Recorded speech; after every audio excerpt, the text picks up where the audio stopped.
Tu vois, les nouveaux récits. On a besoin de l'écrire, on a besoin de le voir, on a besoin de l'entendre. Nouveau récit, C'est vrai que nouveau récit, ça m'a pas beaucoup plus. c'est important pour le chemin qu'on a à faire. Ce nouveau récit, c'est ce qui m'a plu à venir aussi. Ils sont nouveaux, ces récits. Il y a deux trucs que j'ai envie de dire, de soulever. C'est que dans cet écosystème, on en a parlé un petit peu en off, il y a un acteur, le West Web Valley, qui maintenant s'appelle Explore, qui a été redesigné et rebrandé, et qui est porté désormais par Épopée Gestion. D'ailleurs, j'ai reçu à ce micro Renan Lemoyle pour parler aussi un petit peu de tout ça.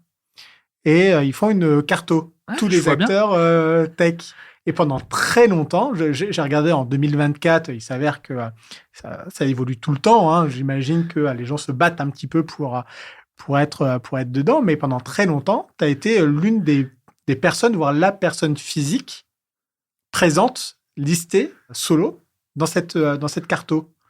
Donc ça montre bien aussi que toi, pour le coup, tu as un rôle, peut-être même une influence dans ces réseaux d'innovation tech qui dépassent aussi un petit peu le pool. Non, donc là, ma question, c'est quel est le propre rôle que tu t'assignes? On a parlé de ta mission dans l'émergence, la création, le fonctionnement de cet écosystème, quand on sait tous les acteurs majeurs qui existent et qui composent cet écosystème. Une responsabilité importante quand même aussi. Ouais.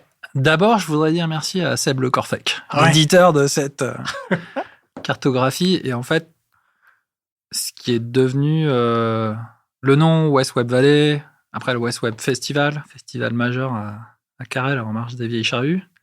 Cette idée-là, elle est née d'un premier événement. Moi, je me rappelle, on avait créé des comptes Twitter qui étaient sur Rennes. Et tu vois, après, et ça, c'était 2005, 2006, 2007, je ne sais plus exactement. Mmh. Et moi, je me rappelle d'un truc, c'est que j'allais à toutes ces rencontres d'entrepreneurs du web ou de la tech. J'y allais en courant, si tu veux. Mmh. Et Sébastien Le Corfec, là, que je salue, je pense qu'il y allait aussi en courant, il courait de plus loin, quoi. Mais si tu veux, le rôle, moi, que je me suis assigné, je me suis assigné aucun rôle, c'est qu'on était en train de voir qu'il y avait un truc qui se passait, qui s'appelait le web. On voyait que ça allait créer, si tu veux, des boîtes et des... Enfin, c'est même pas des boîtes, ça. On voyait qu'il y avait des choses qui étaient... Il y allait avoir de la création tout court et que ça allait changer plein de choses. Et on y allait avec plaisir. On se réunissait, on en parlait. Et moi, dans l'écosystème, je suis peut-être un de ceux qui a passé le plus de temps à parler de ça avec enthousiasme aux gens qui l'entouraient. Et j'étais pas seul, parce que sinon Mais je parlais beaucoup. Ce qui explique que certains de mes amis ont été plus performants que moi dans la création de leurs entreprises. Tu as été plus évangélisateur que... Pas acteur, mais que...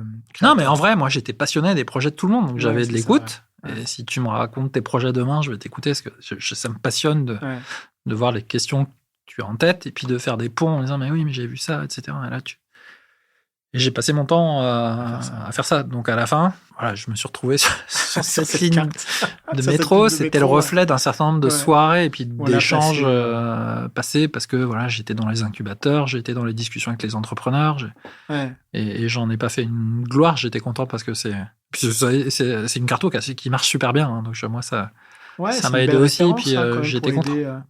Pour aider les personnes qui essaient, pas de se faire une place, mais déjà de maîtriser, de connaître, de voir un petit peu les rouages de qui fait quoi aussi dans ce territoire, le Grand Ouest. Déjà, je le salue aussi parce que c'est terriblement, et nous on le fait au pool, on a des cartographies, on édite un mapping, et dès que tu fais c'est pour ça que tout à l'heure j'ai dit, attention, en fait moi mon rôle c'est plutôt de parler des boîtes, donc je devrais parler de plein de boîtes, mais en fait si je commence à sortir 15 noms de boîtes rennaises ou Malouine, je vais me dire tiens, j'ai pas pensé à tel secteur, à tel...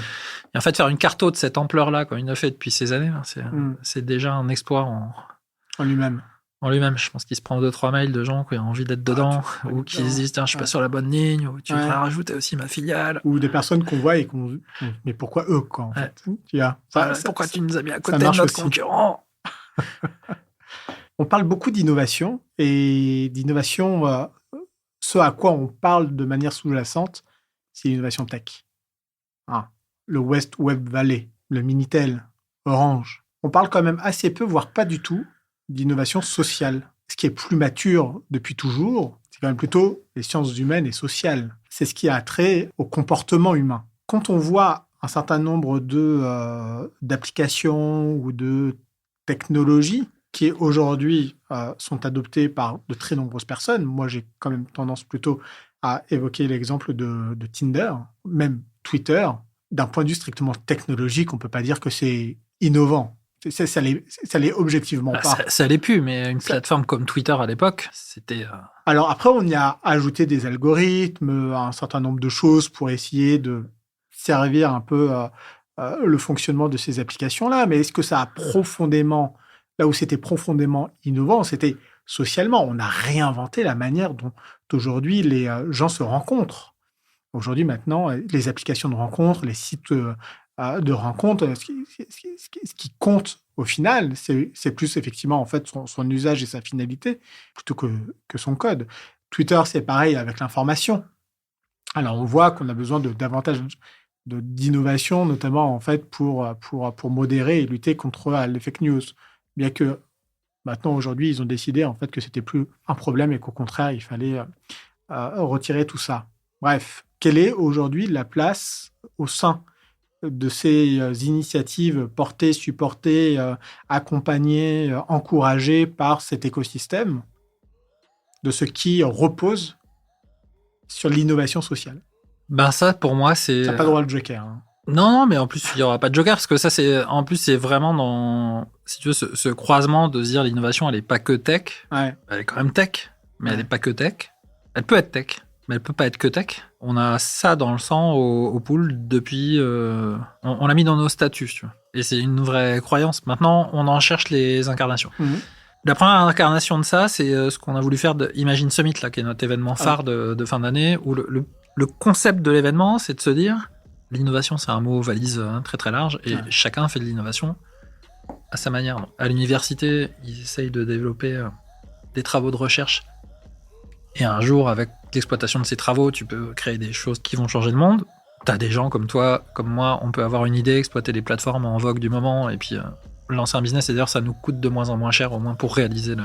Mais t'as aussi des gens sur le terrain qui se disent non, mais en fait, nous, finalement, le concept d'une entreprise, ou en fait, comment on voit en fait l'impact de cette réunion de personnes sur le territoire, par exemple, l'entreprise sociale et solidaire. Moi, j'ai toujours eu une pensée assez large par rapport à ça, et dans Imagine Summit, on s'est dit, il faut qu'on fasse un truc, ces gens ne se connaissent pas, ne se parlent pas. On pensait moi, en arrivant, je pensais que c'était des univers.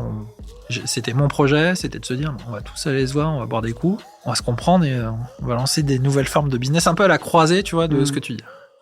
En fait, en vrai, c'est des univers étanches socialement, étanches financièrement, étanches de manière aussi... philosophique, presque. Ouais, mais même les mots sont pas les mêmes.